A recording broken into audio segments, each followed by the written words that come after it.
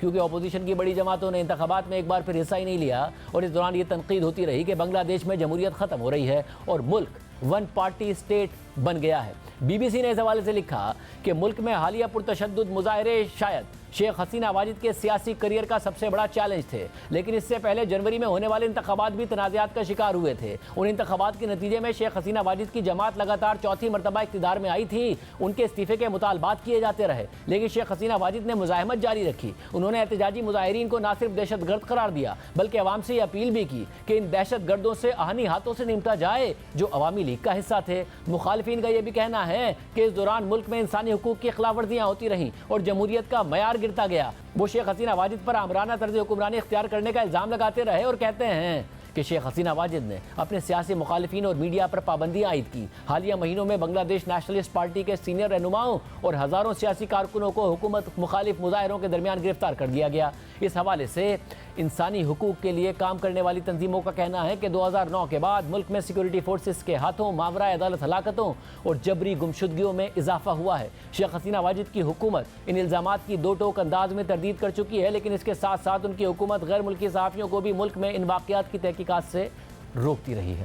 اس کے علاوہ شیخ حسینہ واجد کے دور میں 2010 میں ایک متنازع وار ٹریبیونل بھی بنایا گیا، جس پر انسانی حقوق کی تنظیموں نے تنقید بھی کی۔ بی بی سی اردو کے مطابق جب 2009 میں بنگلہ دیش میں عبوری دور ختم ہوا اور انتخابات میں عوامی لیگ 2/3 اکثریت سے کامیاب ہوئی تو اپنے انتخابی مہم کے دوران شیخ حسینہ واجد نے 1971 کے جنگی مجرموں کے احتساب کا نعرہ پہلی بار لگایا۔ شیخ حسینہ واجد نے 1974 کے سہ افریقی بین الاقوامی سمجھوتے کے نتیجے میں ختم ہونے والے وار ٹریبیونلز کو قانون میں ایک ترمیم کے ذریعے زندہ کر دیا تھا۔ شروع میں تو ان ٹریبیونلز کا خیر مقدم ہوا، لیکن پھر انصاف کے بین الاقوامی تقاضوں سے روگردانی اور انتقام پر مبنی ٹرائلز پر ہیومن رائٹس واچ اور ایمنسٹی انٹرنیشنل جیسی تنظیموں نے ان ٹریبیونلز کی دی جانے والی سزاؤں پر سوالات اٹھانا شروع کر دیے۔ 2013 کے بعد متنازع وار کرائمز ٹریبیونلز بنگلہ دیش نیشنلسٹ پارٹی اور جماعت اسلامی کے متعدد اہم رہنماؤں سمیت اپوزیشن کی 13 ممتاز شخصیات کو سزائے موت دے چکا ہے، جبکہ الجزیرہ نے شیخ حسینہ واجد کے دور اقتدار پر تجزیہ کرتے ہوئے لکھا کہ وزیر اعظم بننے کے بعد شیخ حسینہ واجد نے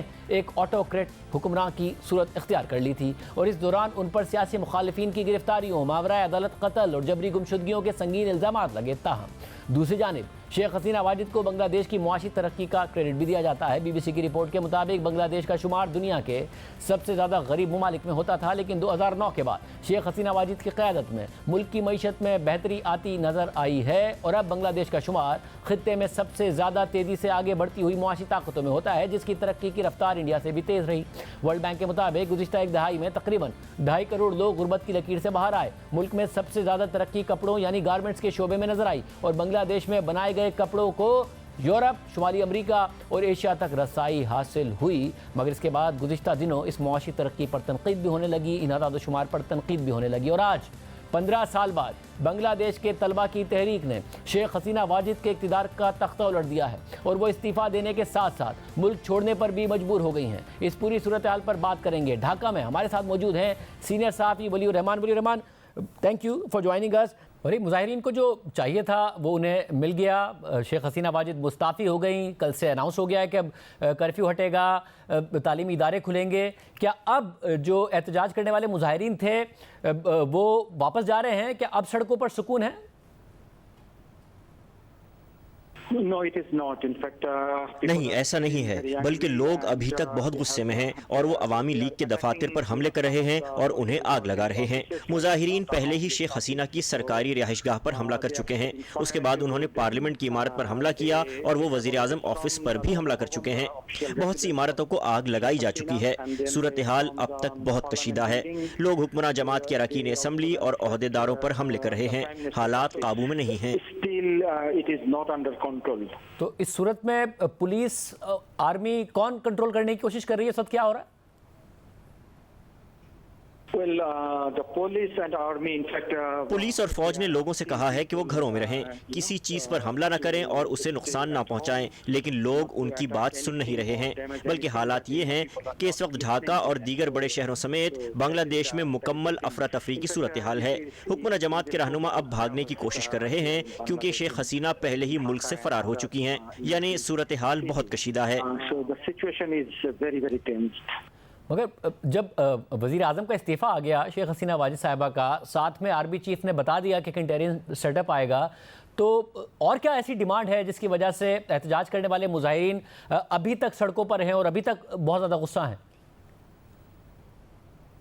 It is because, you know, that 15-16 years. 15-16 سال سے یہ صورتحال تھی کہ ملک ایک جماعت کا ملک بن کر رہ گیا تھا۔ شیخ حسینہ اور حکمراں طبقے نے ملک جس طرح چلایا اس پر لوگ بہت ناراض ہیں۔ لوگ در حقیقت حکمراں جماعتوں، خاص طور پر عوامی لیگ اور اس کے حامیوں کے خلاف اپنے غصے کا اظہار کر رہے ہیں۔ یہ دراصل عوام کے غصے کا اظہار ہے۔ In outburst of anger of the general people. کیا کوئی کلیئرٹی آئی ہے کس قسم کا انٹریم سیٹ اپ ہوگا، یا پھر ابھی اس حوالے سے بھی کنفیوژن ہے؟ آرمی چیف نے اعلان کیا کہ انٹریم سیٹ اپ آئے گا۔ No, it is not still clear because the army chief has gone to... نہیں، اب تک یہ واضح نہیں ہے کیونکہ آرمی چیف نے صدر سے طویل ملاقات کی ہے، اس لیے اب تک واضح نہیں ہے کہ عبوری حکومت کیسی ہوگی۔ آرمی چیف نے یہ کہا ہے کہ فوج نے ذمہ داری سنبھال لی ہے، لیکن یہ واضح نہیں ہے کہ عبوری حکومت آرمی چیف خود بنائیں گے یا کوئی سویلین بنائے گا۔ اس لیے یہ پتہ نہیں چل رہا کہ عبوری حکومت کس طرح کی ہوگی۔ ہم عبوری حکومت کے حوالے سے معلومات کا انتظار کر رہے ہیں اور اب تک کچھ بھی واضح نہیں ہے۔ So it is not still clear. ولی الرحمان، ایگزیکٹلی ٹرننگ پوائنٹ کیا تھا؟ ظاہر یہ مظاہرے شروع ہوئے، مطالبہ تھا کوٹا سسٹم ریورس کیا جائے، سپریم کورٹ نے فیصلہ بھی کر دیا، تقریباً مطالبات مان لیے گئے۔ پھر کیا ایسا ہوا جس کا نتیجہ اتنے زیادہ مظاہروں، ہلاکتوں اور شیخ حسینہ واجد کے استعفے کی صورت میں سامنے آیا؟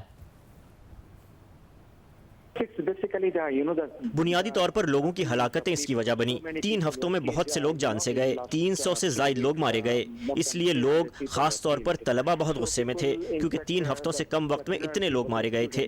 بنگلہ دیش میں اتنی کم مدت میں اتنے لوگ کبھی نہیں مارے گئے۔ عوام مارے گئے، بچے تک مارے گئے، اور جس انداز میں شیخ حسینہ کی حکومت نے عوامی تحریک کو دبانے کی کوشش کی، اس نے لوگوں کو ناراض کر دیا تھا، اور یہی ٹرننگ پوائنٹ تھا۔ جس طریقے سے شیخ حسینہ نے لوگوں سے بات چیت کی، انہوں نے عوامی رائے کو بالکل نظر انداز کر دیا تھا۔ یہ گزشتہ 15 سال کے دوران بنگلہ دیش میں جمہوریت کے نہ ہونے کا نتیجہ ہے۔ عام انتخابات میں لوگ کھل کر ووٹ بھی نہیں دے سکے تھے۔ گزشتہ 2 انتخابات بالکل یک طرفہ تھے، اس لیے دراصل عام لوگ بہت زیادہ ناراض تھے۔ So that's why general people were so angry.